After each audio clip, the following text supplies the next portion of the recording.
Hello friends, हम लोग पिछले क्लास में डिस्कस किए थे मैट्रिक्स के बारे में। तो वही फिर हम लोग प्रोसेस को आगे बढ़ा रहे हैं। जैसे हम लोग पिछले क्लास में पढ़ाई किए थे प्रोडक्ट ऑफ मैट्रिसेज, दो मैट्रिक्स को किस तरह से मल्टीप्लाई करना है, तो वो सब डिस्कस हम लोग कर चुके हैं। अब हम लोग को क्या करना है कि जैसे हम लोग साइमेट्रिक, स्क्यू साइमेट्रिक, ये सब का कंडीशन हम लोग देख चुके हैं। तो साइमेट्रिक, स्क्यू साइमेट्रिक का कंडीशन देख चुके हैं कि जैसे आपको कोई मैट्रिक्स दिया गया है और कहा जाए कि express into sum of symmetric and skew symmetric. एक छोटा सा एग्जांपल हम लोग पिछले क्लास से रिलेटेड देख लेते हैं। जैसे हम लोग यहाँ पर लिखे थे कि इफ़ ए इक्वल टू, अगर मान लीजिए यहाँ पर 1 2 3 2 3 4 है, 3 4 5 है, ऐसा कोई मैट्रिक्स दे दिया गया है। तो सबसे पहला वर्क क्या कहा गया था कि हम लोगों को यहाँ निकालना है ए ट्रांसपोज। ये ट्रांसपोज जब निकालेंगे तो यहाँ फर्स्ट रो था 1 2 3, तो फर्स्ट कॉलम में आ गया 1 2 3। सेकेंड रो था 2 3 4, तो यहाँ सेकेंड कॉलम में आ गया। थर्ड रो था 3 4 5, तो ये 3 4 5 यहाँ पर आ गया। अब क्या करना है कि express as sum of symmetric and skew symmetric. तो यहाँ आप देखिए, यहाँ पर हम लोग लिखे थे ए इक्वल टू 1/2 इंटू हो गया ए प्लस ए ट्रांसपोज, और फिर 1/2 into A minus A transpose, ऐसा टर्म हम लोग लेकर चले थे। तो यहाँ पर क्या है कि ए प्लस ए ट्रांसपोज जो आएगा वो साइमेट्रिक का कंडीशन बताएगा, और ए माइनस ए ट्रांसपोज जो आएगा क्या कहेगा, स्क्यू साइमेट्रिक का कंडीशन बताएगा। जैसे यहाँ आप देखिए 1/2 ए और ए ट्रांसपोज को ऐड कीजिए 1 + 1, तो यहाँ पर जो एग्जाम्पल हम लोग ले लिए हैं तो साइमेट्रिक का है। अगर मान लीजिए कि यहाँ 1 2 3 है, यहाँ पर कोई टर्म हम लोग ऐसा दे देते हैं, कोई चेंजिंग कर देते हैं, और यहाँ पर देखिए सबसे पहले हम लोग यहाँ पर दे रहे हैं कि ये 1 2 3 है, 3 4 9 है, 2 6 3 है, ऐसा कोई भी मैट्रिक्स हो गया। अब क्या है कि ट्रांसपोज जब लेकर चलेंगे तो ये फर्स्ट रो फर्स्ट कॉलम में कन्वर्ट हो रहा है। फिर यहाँ सेकेंड रो है 3 4 और 9, यहाँ पर है 2 6 और 3। तो ये जो 2 6 और 3 आप देख रहे हैं, यहाँ पर हम लोग लिख रहे हैं कि 2 6 और 3, ये ट्रांसपोज मिल गया है। अब क्या करना है, हमको ए प्लस ए ट्रांसपोज निकालना है। तो ए प्लस ए ट्रांसपोज, तो यहाँ 1 + 1 मिलकर 2 हो गया, 2 + 3 मिलकर 5 हो गया, 3 + 2 मिलकर ये भी 5 हो रहा है, 3 + 2 यहाँ भी 5 आ रहा है, 4 + 4 8 आ रहा है, 9 + 6 15 आ रहा है, 2 + 3 तो यहाँ 5 आ गया है, 6 + 9 15 है, और यहाँ 3 + 3 6। आप देखिए साइमेट्रिक का कंडीशन आपको बताया गया था कि first row first column equal हो जाएगा, second row second column equal हो जाएगा, third row third column equal हो जाएगा। दैट मीन्स ट्रांसपोज निकालने पर रो और कॉलम में कोई चेंजिंग नहीं आए, जो वैल्यू आ रहा है सेम आ रहा है, तो उस केस के लिए हम लोग ये टर्म लेकर चलते हैं। ठीक है, अब क्या है सो देखिए, फिर यहाँ पर लिख रहे हैं 1/2 ए माइनस ए ट्रांसपोज 1 - 1 0, 2 - 3 -1, 3 - 2 +1 है, 3 - 2 1 है, 4 - 4 0 है, 9 - 6 3 है, 2 - 3 -1 है, 6 - 9 -3 है, और 3 - 3 ये हमारा टर्म हो गया 0। अब ज़रा देखिए कि यहाँ जो टर्म आ गया है कि यहाँ पर आप देख रहे हैं कि साइमेट्रिक का कंडीशन आ रहा है कि ए इक्वल टू ए ट्रांसपोज है। यहाँ पर क्या है कि प्रिंसिपल डायगोनल 0 है और साइन चेंज हो जा रहा है। जैसे हम लोग यहाँ पर ये -1 + 1 है, यहाँ +1 -1, मतलब क्या है, रो को कॉलम में जब इंटरचेंज करते हैं कि रो के जगह कॉलम लिख देते हैं और कॉलम के जगह पर रो लिखते हैं, तो उस केस में इसका साइन चेंज कर जाता है। ये कंडीशन किसका है, स्क्यू साइमेट्रिक का। बस यही हम चाहे तो 2 से डिवाइड कर दीजिए या इसी फॉर्म में छोड़ दीजिए, उसमें कोई अंतर नहीं आएगा, आपका सॉल्यूशन सही है। ठीक है, तो यही हम लोग पिछले क्लास में डिस्कस किए थे, साइमेट्रिक और स्क्यू साइमेट्रिक क्या होता है। अब हम लोग को जानना है यहाँ पर इन्वर्स ऑफ मैट्रिक्स। तो इन्वर्स ऑफ मैट्रिक्स निकालने का 2-3 प्रोसेस होता है। पहला प्रोसेस तो हम लोग देखते हैं एलिमेंट्री ऑपरेशन। एलिमेंट्री ऑपरेशन में क्या होता है कि रो को बदलना होता है कॉलम में, कॉलम को बदलना होता है रो में। तो वहाँ पर क्या है कि रो कॉलम जो इंटरचेंज करते हैं तो हमेशा रो वाले को भी कॉलम वाले को भी प्रोसेस ये रहता है कि उसको यूनिट मैट्रिक्स में हम लोग कन्वर्ट करते चले, ठीक है।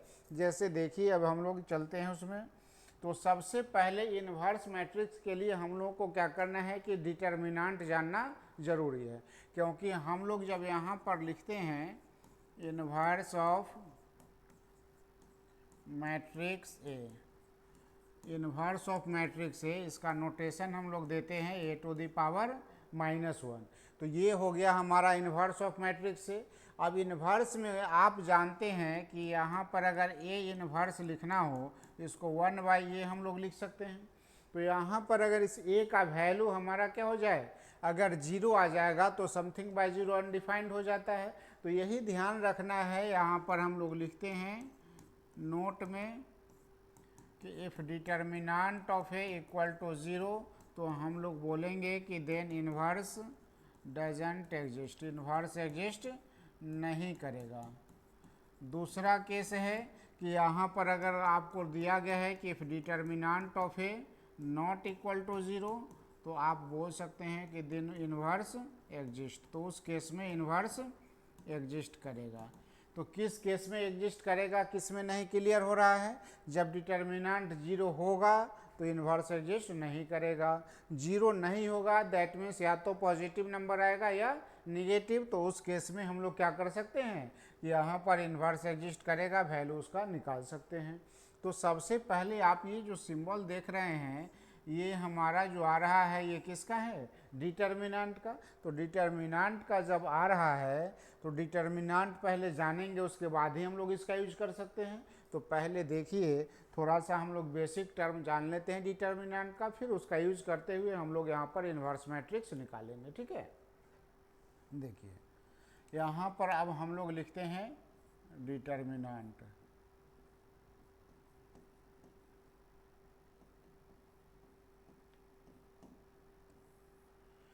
डिटर्मिनेंट जिसको आप हिंदी में बोलते हैं सारणिक, ये टेबुलर फॉर्म में, मतलब यहाँ पर क्या है कि ये मैट्रिक्स जो आप पढ़े हैं, तो मैट्रिक्स का ही एक स्पेशल टाइप्स क्या कहलाता है, डिटर्मिनेंट कहलाता है। इसमें क्या होता है कि स्क्वायर मैट्रिक्स के न्यूमेरिकल वैल्यू को हम लोग डिटर्मिनेंट बोलते हैं। तो यहाँ पर क्या है कि मैट्रिक्स में तो देख रहे थे कि वो स्क्वायर फॉर्म में भी था, रेक्टेंगुलर फॉर्म में भी था, वर्टिकल फॉर्म में भी था, हॉरिजॉन्टल फॉर्म में भी था, रो मैट्रिक्स भी था, कॉलम मैट्रिक्स भी था। बट यहाँ डिटर्मिनेंट में हमेशा क्या होगा कि आपको जो यूज में आने वाला है वो स्क्वायर मैट्रिक्स ही आएगा। तो सबसे पहले हम लोग डिफिनीशन इसका जान लेते हैं। हम लोग बोल सकते हैं कि numerical value of square matrix के न्यूमेरिकल वैल्यू को ही हम लोग क्या बोलते हैं, डिटर्मिनेंट बोलते हैं। तो numerical value of square matrix is called determinant, इसी को हम लोग डिटर्मिनेंट बोलते हैं। और इसको डिनोट करते हैं तो यहाँ पर लिखते हैं एंड डिनोटेड बाय, और इसको डिनोट करते हैं डेल्टा से, कैपिटल डी से, मॉडुलस साइन जो दे रहे हैं, तो ये भी क्या है, डिटर्मिनेंट का है, ये मॉडुलस नहीं है, इसको डिटर्मिनेंट पढ़ते हैं। अब यहाँ पर क्या है कि कोई मैट्रिक्स रहेगा और उसके अगल बगल में जो 2 लाइन खींचा गया इसी को हम लोग पढ़ते हैं डिटर्मिनेंट। अब डिटर्मिनेंट का डिफिनीशन ही क्लियर है कि क्या होना चाहिए, न्यूमेरिकल वैल्यू, मतलब ये मॉडुलस नहीं है कि हमेशा पॉजिटिव वैल्यू देगा, ये न्यूमेरिकल वैल्यू नेगेटिव भी हो सकता है, पॉजिटिव भी हो सकता है और 0 भी हो सकता है। जैसे आप एक छोटा सा एग्जाम्पल लेकर चलिए, जैसे हम यहाँ पर कह रहे हैं कि इफ़ ए इक्वल टू आपको दिया हुआ है A11, A12, A21 और A22, यहाँ 2 × 2 ऑर्डर का एक मैट्रिक्स दिया गया है जिसमें 2 रो है और 2 कॉलम है। अब देखिए कि आपसे कहा जाएगा कि फाइंड डिटर्मिनेंट ऑफ ए, आप इसी मैट्रिक्स का डिटर्मिनेंट निकालिए। अंतर क्या है, मैट्रिक्स हमेशा अरेंजमेंट में रहेगा, रो कॉलम का अरेंजमेंट, और डिटर्मिनेंट हमेशा क्या रहेगा, आप देख रहे हैं कि ये न्यूमेरिकल वैल्यू के फॉर्म में रहेगा, ठीक है। तो मैट्रिक्स और डिटर्मिनेंट में अंतर यही है कि मैट्रिक्स हमेशा अरेंजमेंट में रहेगा, रेक्टेंगुलर फॉर्म में, रो कॉलम के अरेंजमेंट में, बट डिटर्मिनेंट हमेशा न्यूमेरिकल वैल्यू के फॉर्म में रहेगा। अब देखिए यहाँ पर हम लोग लिखते हैं डिटर्मिनांट ऑफ ए, तो यहाँ पर भी ये मॉडुलस वाला साइन, जैसे जिसको डिटर्मिनांट बोलते हैं, A11, A12, A21 और ये 22, ऐसा हम लोग लिखेंगे। अब आप देखिए यहाँ A11 जो लिखा गया है, तो 1 ये फर्स्ट रो फर्स्ट कॉलम है, तो रो और कॉलम को ऐड करने पर अगर इवन नंबर आए, इवन नंबर सम संख्या मतलब 2, 4, 6 ऐसा कोई नंबर आता है, 8, तो वहाँ पर हम लोग इसका साइन क्या करते हैं, पॉजिटिव मानते हैं। रो और कॉलम को ऐड करने पर अगर वैल्यू क्या हो जाए, ऑड नंबर आ जाए, जिसको हम लोग क्या बोलते हैं, ऑड नंबर वाले को निगेटिव साइन डिनोट करते हैं। मतलब यही ध्यान में रखना है कि रो और कॉलम को ऐड करने पर अगर क्या है, इवन नंबर आए, सम संख्या आ जाए, तो वहाँ पर इसको पॉजिटिव मानना है, ऑड नंबर आ जाए तो वहाँ पर क्या करना है, निगेटिव मानना है। अब देखिए इसको क्रॉस मल्टीप्लाई करेंगे, इससे इसको और सेकेंड से सेकेंड लास्ट को। यहाँ पर वैल्यू जो इसका आएगा A11, A22 माइनस A12 और A21, यही हमारा क्या हो जाएगा, आंसर हो जाएगा। अब क्या है कि इसका वैल्यू निगेटिव पॉजिटिव कुछ भी आ सकता है, ये कोई ज़रूरी नहीं है कि हमेशा पॉजिटिव वैल्यू ही देगा। जैसे देखिए हम लोग यहाँ पर देखते हैं एक छोटा सा एग्जाम्पल कि इफ़ डिटर्मिनांट ऑफ ए, यहाँ पर मैट्रिक्स ऑफ ए दिया हुआ है 2, 3, 4 और यहाँ पर हम लोग दे देते हैं 7। अब देखिए कि यहाँ पर ये 0.7 नहीं है, ये आपका जो टर्म है ये 7 का है, तो यहाँ पर हम लोग यहाँ 7 दे रहे हैं। और तब आपसे कहा गया है कि फाइंड डिटर्मिनांट ऑफ ए, तो यहाँ जब आप लिखेंगे डिटर्मिनांट ऑफ ए, तो ये 2, 3, 4 और 7, ये पहला पॉजिटिव और दूसरा निगेटिव। अब क्रॉस मल्टीप्लाई करना है 2 को 7 से और 3 को 4 से, तो 2 इंटू 7 14 हो गया, माइनस 3 इंटू 4 12 हो गया, तो ये 14 माइनस 12 क्या हो जाएगा, 2, यही हमारा आंसर हो जाएगा। तो मैट्रिक्स का वैल्यू मैट्रिक्स से अगर डिटर्मिनेंट का वैल्यू निकालना है, बिल्कुल सिंपल वे में निकाल सकते हैं। तो अभी हम लोग सेकेंड ऑर्डर का देखे हैं, इसी तरह से सेम यही अरेंजमेंट क्या करेंगे, थर्ड ऑर्डर में भी चलेंगे। तो आप इसको पहले नोट कर लीजिए, फिर हम लोग आगे देखते हैं, ठीक है। देखिए अब यहाँ हम लोग देख रहे हैं, ये जो था सेकेंड ऑर्डर, अब इसको हम लोग बोल रहे हैं थर्ड ऑर्डर डिटर्मिनेंट। तो सेकेंड ऑर्डर कहने का मीनिंग था जिसमें 2 रो और 2 कॉलम हो, तो थर्ड ऑर्डर है, तो इसमें क्या हो जाएगा कि number of row equal to number of column equal to 3। Row और कॉलम का संख्या कितना होना चाहिए, 3 है, 3 है, तो उसको हम लोग क्या बोलेंगे, थर्ड ऑर्डर डिटर्मिनेंट बोलेंगे। थर्ड ऑर्डर नाम से क्लियर है कि इसमें 3 रो और 3 कॉलम होगा। जैसे यहाँ पर देखिए कि इफ़ ए इक्वल टू हम लोग यहाँ पर लिख देते हैं ABC, DEF, GH और I। आप देख रहे हैं कि ये थर्ड ऑर्डर का डिटर्मिनेंट है। आपसे कहा जाएगा कि फाइंड डिटर्मिनेंट ऑफ ए, मतलब इसका वैल्यू आप निकालिए, न्यूमेरिकल वैल्यू। अभी आपने सेकेंड ऑर्डर में क्या देखा कि रो और कॉलम को ऐड करने पर यदि हमारा वैल्यू यहाँ पर इवन नंबर आता है तो उसको क्या करना है, पॉजिटिव रखना है। ये बताइए कि ये फर्स्ट रो है और फर्स्ट कॉलम, तो आप बताइए कि 1 + 1 ये 2 हमारा इवन नंबर आ रहा है, इवन नंबर आ रहा है, तो इस केस में हम लोग क्या करेंगे, यहाँ पर पॉजिटिव मानेंगे। ये फर्स्ट रो सेकेंड कॉलम है, तो ये फर्स्ट रो सेकेंड कॉलम मतलब 1 + 2 जोड़ने पर 3 आ रहा है, उस केस में यहाँ निगेटिव आ जाएगा क्योंकि ऑड नंबर आ रहा है। फिर ये पॉजिटिव आ गया क्योंकि ये इवन नंबर आ रहा है। तो अब इस रो के या इस कॉलम के रेस्पेक्ट में इसको एक्सपेंड करते हैं। देखिए determinant of A equal to हो गया है, जिसके रेस्पेक्ट में एक्सपेंड करते हैं उस रो को और उस कॉलम को छोड़ देते हैं। तो अगर ए के रेस्पेक्ट में एक्सपेंड करें तो यहाँ पर ई हो गया, एफ हो गया है, एच है और आई है ना। आप देख रहे हैं कि जिसके रेस्पेक्ट में एक्सपेंड करते हैं उस रो को छोड़ देते हैं, उस कॉलम को छोड़ देते हैं। अगर -b के रेस्पेक्ट में एक्सपेंड करें तो पहला रो और दूसरा कॉलम छूट जाएगा, तो यहाँ डी हो गया, जी है, एफ है और ये आई है।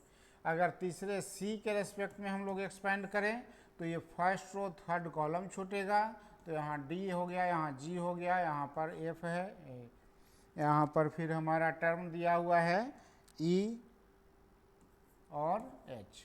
अब देखिए कि ये तो थर्ड ऑर्डर से फिर सेकेंड ऑर्डर में कन्वर्ट हो गया, और सेकेंड ऑर्डर में आप जानते हैं पहला पॉजिटिव दूसरा निगेटिव, पहला पॉजिटिव दूसरा निगेटिव, पहला पॉजिटिव दूसरा निगेटिव। मल्टीप्लाई कर दीजिए इसको, ए इंटू हो गया ई आई माइनस हो गया F H, minus B into D I minus हो गया एफ जी, और प्लस सी इंटू हो गया डी एच माइनस हो गया है ई जी। कोई दिक्कत नहीं। अब कोई नंबर रहता तो उसका न्यूमेरिकल वैल्यू यहाँ मिल जाता, ये अल्फ़ाबेटिकल टर्म में है तो यही हमारा क्या हो जाएगा, वैल्यू हो गया। कोई दिक्कत नहीं, इसको नोट कर लीजिए। तो एक छोटा सा एग्जांपल हम आपको न्यूमेरिकल फॉर्म में लिख कर बताते हैं।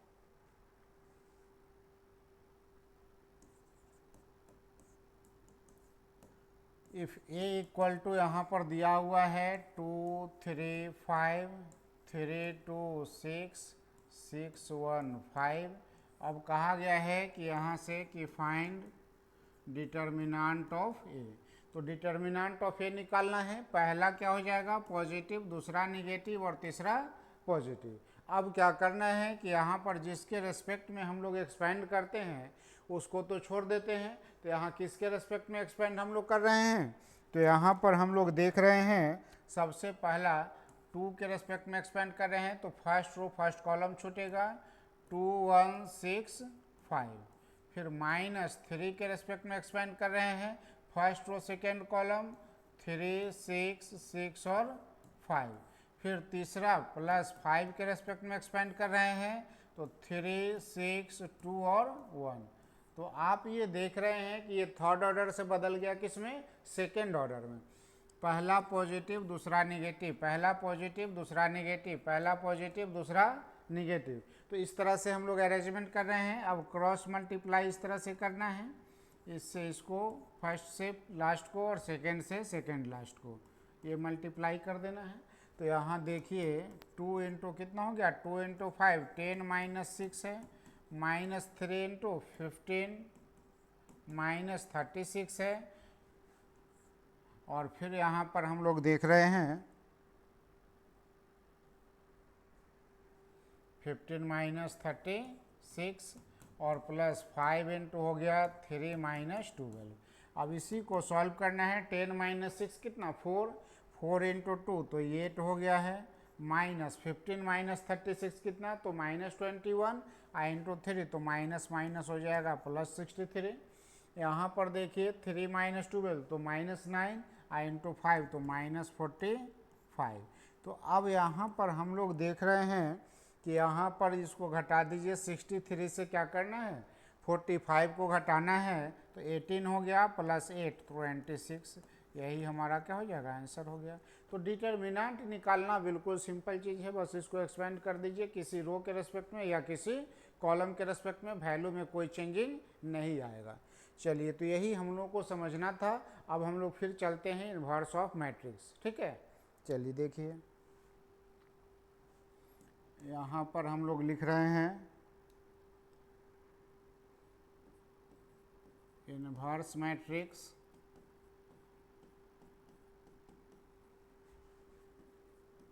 Bye elementary transformation.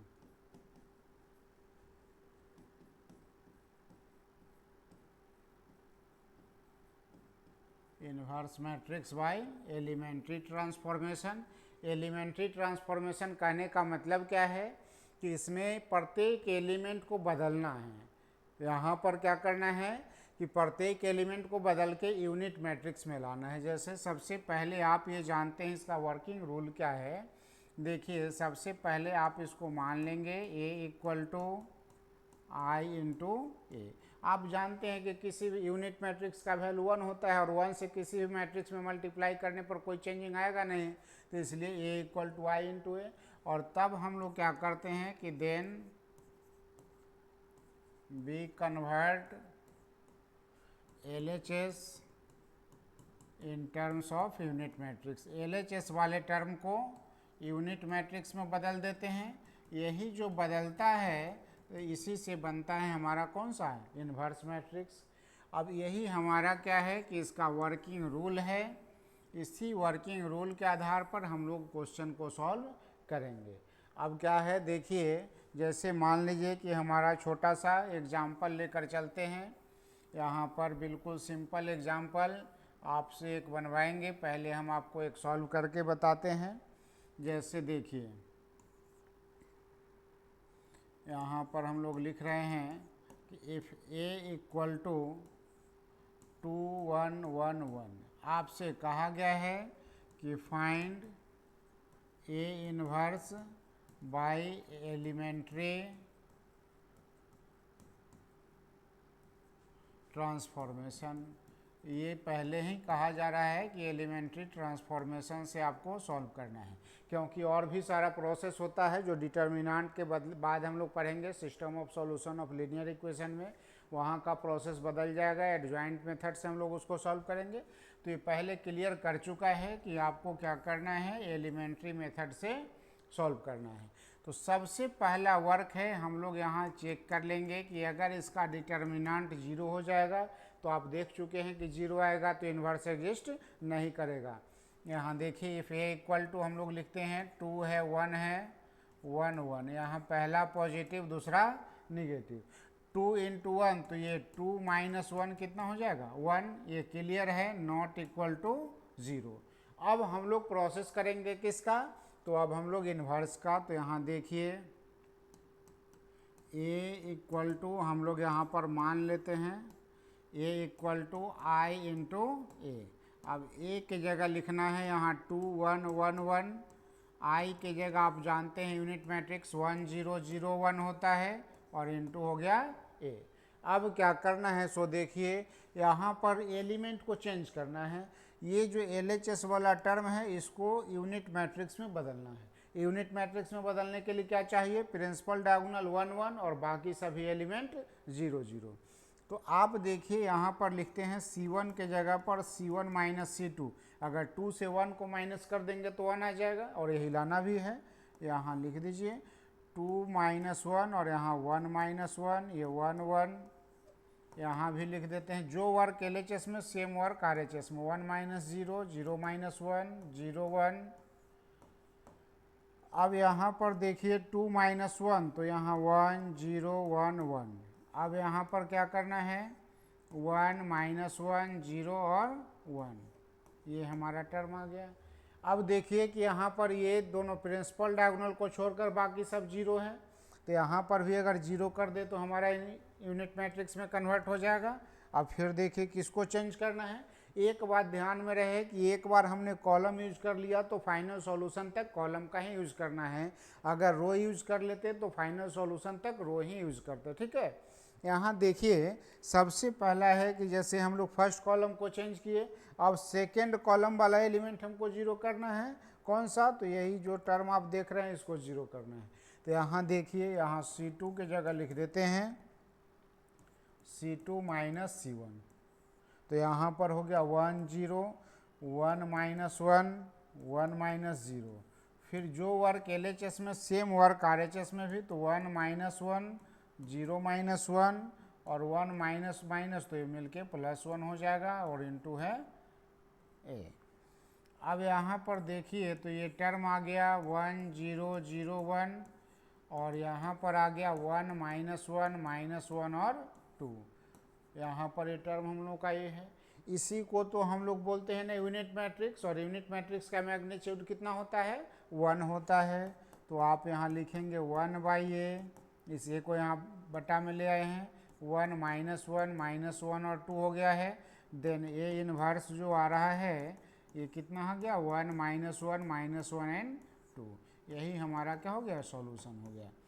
अब देखिए कि हमारा सॉल्यूशन सही हुआ कि नहीं, ये चेक करने का प्रोसेस क्या है सेकेंड ऑर्डर में। तो आप देखिए ये प्रिंसिपल डायगोनल जो दिया हुआ है इसको चेंज कर देना है आपस में, कि ये 2 1 है तो क्या होगा 1 2 होगा, और सेकेंडरी डायगोनल जो देख रहे हैं इसका साइन केवल चेंज होगा, प्लस है तो माइनस में और माइनस है तो प्लस में। तो यही प्रोसेस है हमारा inverse matrix by elementary operation. तो यहाँ तक में तो किसी को कोई दिक्कत नहीं है।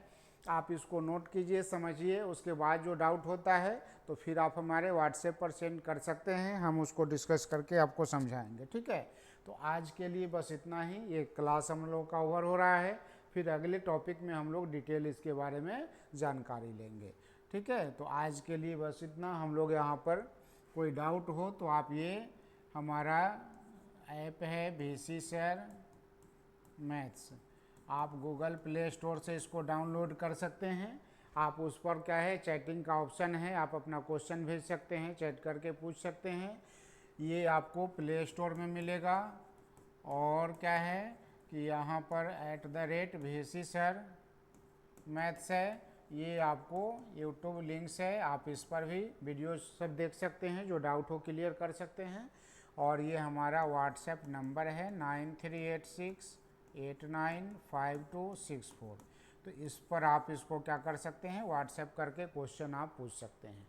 इसलिए आप क्या करेंगे कि सबसे पहले इस चैनल को सब्सक्राइब कर लेंगे, कि जब भी हम कोई वीडियो आपके लिए डालेंगे तो सबसे पहले आपको नोटिफिकेशन जाएगा, आप उसको देख सकते हैं, ठीक है। आज के लिए बस इतना ही, मिलते हैं फिर अगले क्लास में। Thank you.